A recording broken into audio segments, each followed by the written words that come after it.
Velkommen til anden del af vores programserie Ugler i Danmark med værten Flemming Tostolf.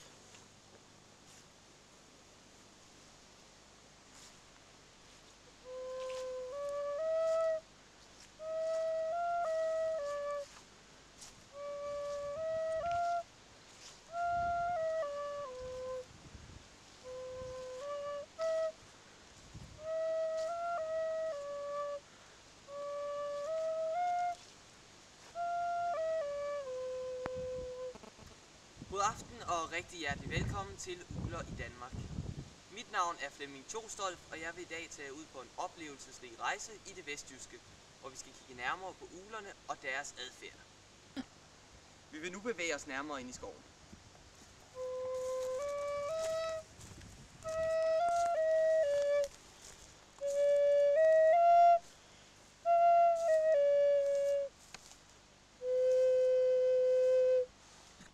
Som bekendt yngler der jo 7 forskellige arter af ugler i Danmark. Kirkeuglen, natuglen, perleuglen, sløruglen, skovhornuglen, mosehornuglen samt storhornuglen. Men før vi går dybere ned i uglernes adfærd, vil jeg først starte med at præsentere mine unge og yndige assistenter, Isabella Mørk og Thomas Reiner Nielsen. Lad os nu bevæge os ind i hjertet af skoven.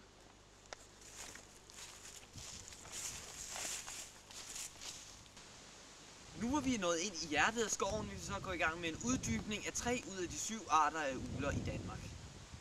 Den første ugle, vi beskæftiger os med, er perleuglen, på latin Aegolius phunereus. Perleuglen er en forholdsvis ny ynglefugl i Danmark, da den først kom til Danmark i slutningen af 1970'erne. Perleuglen yngler især i små sortspættehuller.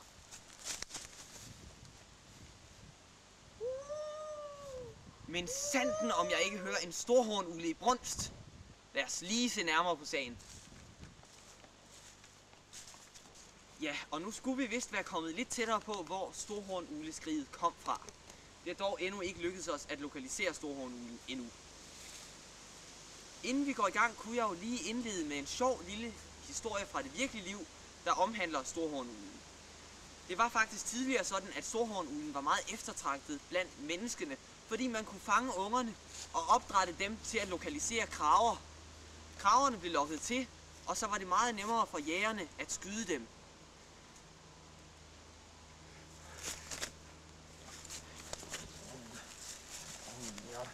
Helle dusse da, om ikke vi ser her et vaskeægte levende eksemplar af storhornuglen. Det er helt utroligt, det er ikke noget man ser hver dag. Nå, men tilbage til storhornuglen. Storhornuglen, på latin bubo bubo, lever især af fugle og pattedyr, såsom ringduer og brune.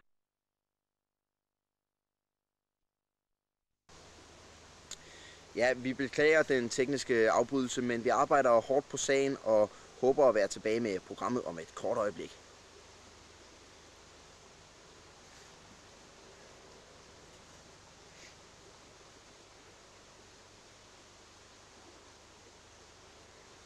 Vi beklager den tekniske afbrydelse, men vi arbejder hårdt på sagen og håber at være tilbage med programmet om et kort øjeblik.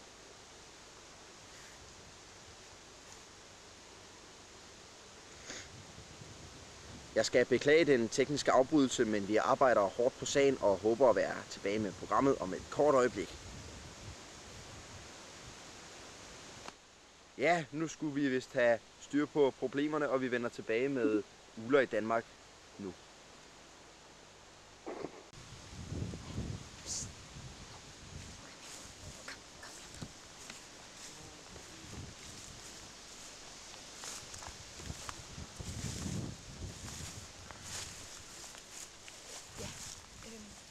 Vi er nu tilbage her på programmet, og det er nu ikke lykkedes os at få dyret frem, så derfor har jeg taget noget mading med, så forhåbentlig vil vi få dyret at se. Jeg skal lige gøre den klar. Sådan der. Nu ligger den. Isabella? Velkommen tilbage til Ugler i Danmark. Vi vil nu fortsætte udsendelsen med den tredje og sidste ugle på programmet, nemlig mosehornuglen. David!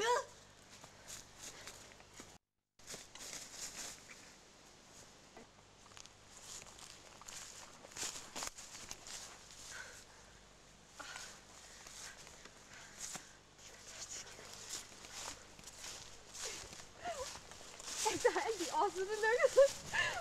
Den er helt der. Nej, fanden er du gang i, så... Som jeg lige meget roligt og velovervejet forsøgt at sætte Isabella ind i, er det her jo et program om ugler og ikke andre lavere stående dyrearter, som for eksempel frøer. Lad os nu fortsætte udsendelsen ved at bevæge os ned i moseområdet. Og nu er vi så nået til det sidste punkt på dagsordenen, nemlig mosehornuglen, på latin Asio flameus. Mosehornuglen har aldrig været særlig udbredt i Danmark.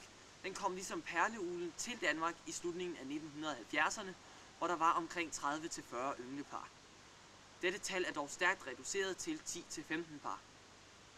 Mosehornuglen lever især ved strandenge og ved ådale med lav vegetation samt mose- og hedeområder. Og her kan man så tale om, at der er ugler i mosen. Vi ses i næste uge. Det var alt for denne gang, men husk at se med i næste uge, hvor Flemming Tostolf vender tilbage med endnu et afsnit i programserien Ugler i Danmark.